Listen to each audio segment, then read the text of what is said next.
let's say, how would you facilitate, such a person?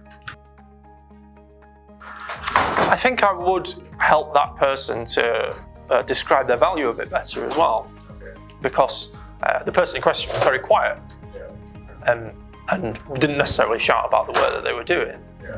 But I think you need to find different ways to do that as well. So rather than, he wasn't likely to stand up in front of the whole company and describe what he was doing. So I think I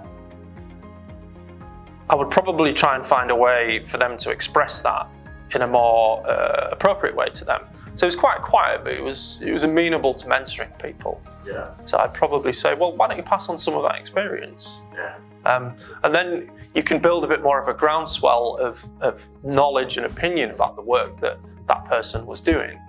So I guess now I would be a lot more mindful about finding the right way for that person to express their value. So I think over the years I've kind of learned various tools to talk to people about how they learn, to find their learning styles, and like their personality, how they express themselves. And I find those really valuable. So there's one called the VARC test, for example, which is a way to determine your learning style.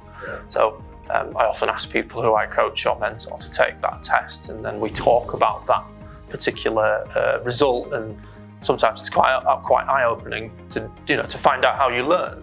So I think a bit more sort of mindfulness around their different styles, and then I think you can usually find a way for them to express themselves and to approach organisational mandates with it and be able to show value in different ways.